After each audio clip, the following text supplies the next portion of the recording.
talking about what is happening in Canadian schools. So this is what I will mention. So Canadian Teachers Federation have been very active from 2012 with policy. I'll be speaking a little bit about rights. I'm going to plop over into Manitoba and talk about the Teacher Federation, what's going on there. Stop in British Columbia and a human rights case, talk about sports in schools, an Ontario human rights case, and then Ontario sex ed. So here's a little girl. She knows what 5 + 5 is. Children need to be emotionally safe in order to learn effectively. This comes from the Canadian Teachers Federation, from their supporting transgender and transsexual students in K-12 schools. So they were very, very, very, very active and still are in what needs to happen in school. So this is from, again, their 2012. So schools are about supporting and enhancing a student's self-esteem, creating a gender-neutral environment as much as possible, in which the student is given the opportunity to work out his or her own gender identity, providing medical intervention and support for those who need it. If you're not shocked, I know I am, utilizing a student's preferred gendered pronouns, providing educational support via inclusive curriculum, changing school records to reflect the student's gender identity, making accommodations for bathroom use, and designing suitable locker or change room facilities that are in keeping with the student's consistently asserted gender identity. And what happens when a student's transition day arrives? Will this day be considered by everyone to be a school as usual day, or will it be different in some way? What will be the roles of the transitioning student, his or her parents, the administration, the student's counselor, and other school staff? Has everyone prepared for the possibility that the media or concerned parents may be present on the day of transition? The idea of concerned parents is a huge question. What's going on in that school? With rights in Canada, by October 27, gender identity and gender expression are protected categories in federal, provincial, and territorial human rights acts. By 2020, gender ideology educational recommendations appear in every school jurisdiction in the country to a lesser or greater extent, even though no one can define gender identity. So the government has put out these guidelines. So the need to provide relevant and effective sexual health education tailored to the learning needs of lesbian, gay, bisexual, transgender, queer, intersex, two-spirit, non-binary, and asexual youth must be a priority for sexual health education. All youth need to become informed through the sexual health education they receive about the diversity of sexual and gender expression. This is from 2019. Where do we teach this? Sex ed, phys ed or PHE, English language arts, social studies, and wherever a teacher can plop it in. This is from Manitoba. This was a study conducted across the country, and the Manitoba Teachers Federation came up with this recommendations toolkit. This is from 2017. So Manitoba and Ontario are in the forefront of what needs to happen, according to them, in schools, because they were actually cited in the Canadian Human Rights Act 2016 as being examples of gender identity and expression. So recommendations for administrations and teachers, what to promote when programming the school and classroom calendar year. So for LGBT awareness, this is K-12, Ally Week, event held every year to end anti-LGBT bullying, September to October. Coming Out Day, October 11, to raise awareness and to celebrate. International Day of Visibility, March 31. Day of Silence, second Friday of April. International Day Against Homophobia, Transphobia, and Biphobia, May 17. and the LGBT Pride Month in June and the summer.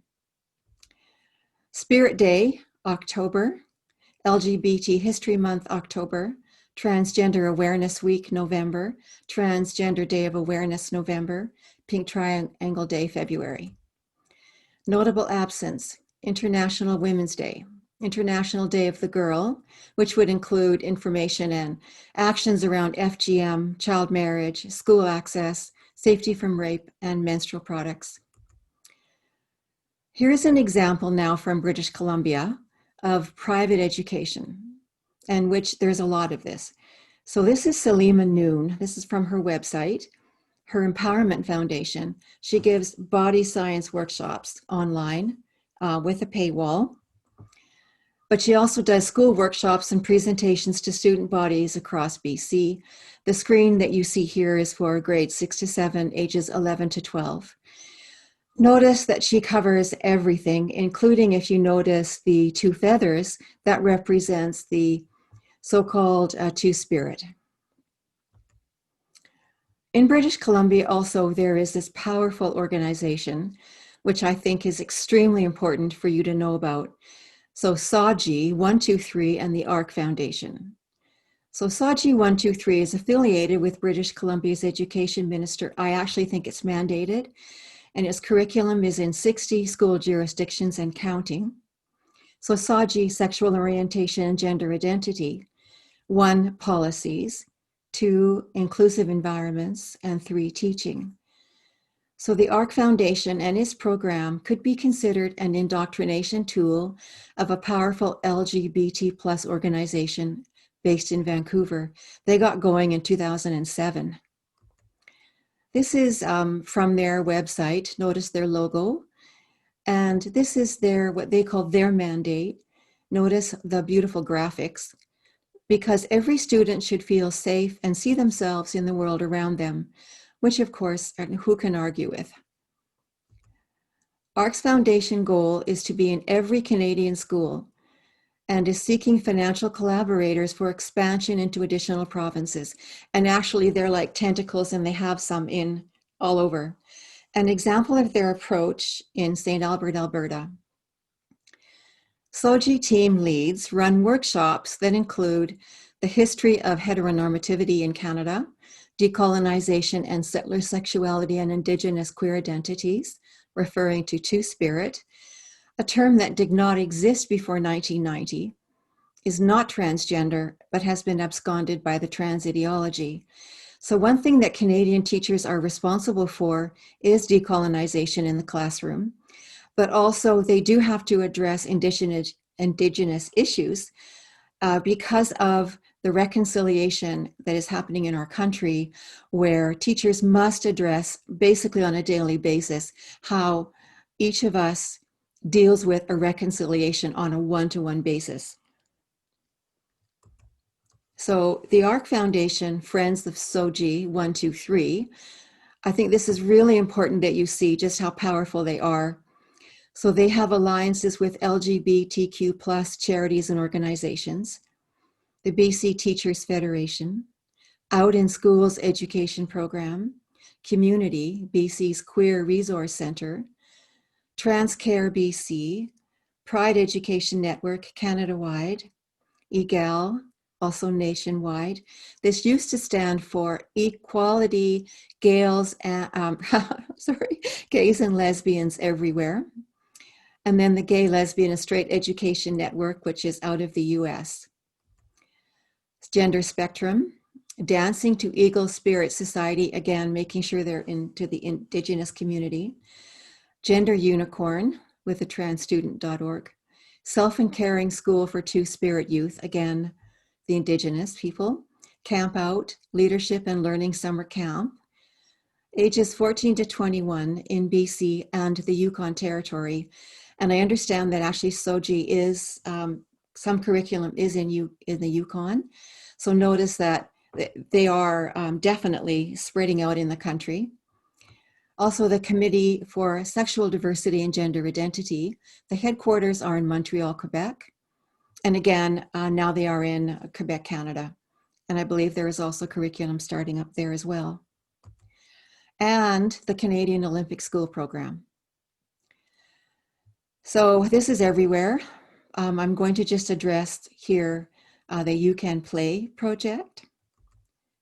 So You Can Play works in every sports city across North America and beyond. North America and beyond. These are their partners.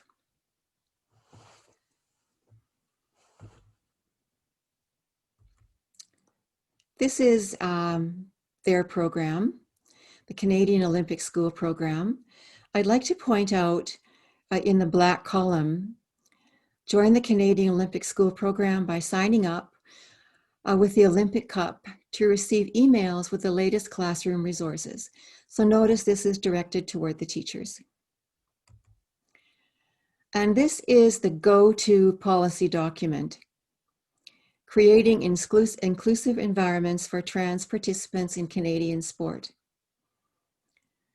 The policy is for students to play on the team of their identity, that washroom, locker room use is based on identity, accommodations when competing, and this is intense. Teacher or organizer must phone ahead to ensure that availability of appropriate washrooms, change rooms, sleeping arrangements, and Alberta may be the sole province to continue requiring sex-based participation in high school sports, and that's because they have a new conservative government. Here's an example of a kindergarten to grade 3 excerpt of a lesson. So this is kids age 5 to 8. So it's for use in English language arts, social studies, and phys ed. The suggested prior lesson, expanding notions of gender in early primary, in other words, the gender unicorn. A text that is used for this lesson is 10,000 Dresses by Marcus Ewart, with an openly transgender protagonist, a little boy, Bailey, who feels like a girl. So the lesson begins with the teacher asks students, do you think Bailey will always feel this way? The lesson continues with questions in this vein, concluding with an activity, a role play. The teacher gives name cards to each child, and the children introduce themselves saying their preferred pronouns. So example, my name is Kim, please call me she.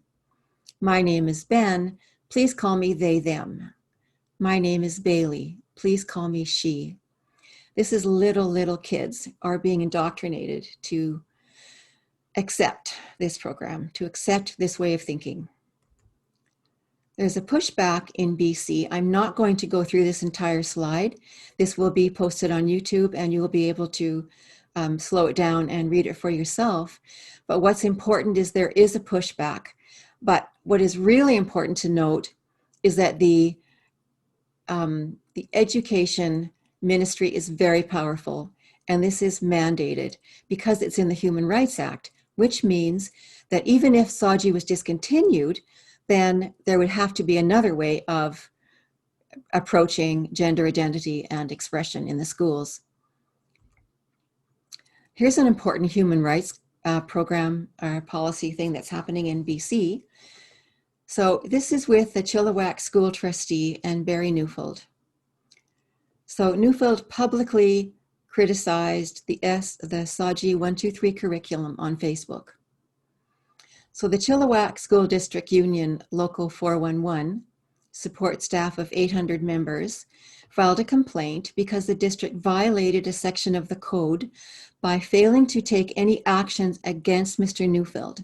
And Mr. Neufeld's statements have created an unsafe and discriminatory working environment for employees. Mr. Neufeld is represented by the Justice Center, who supported the women targeted by Yaniv. And he is the Justice Center is supporting some other very important cases happening, two of which I will mention. So here is a very important issue that's happening. A BC school does not tell the parent of identity change.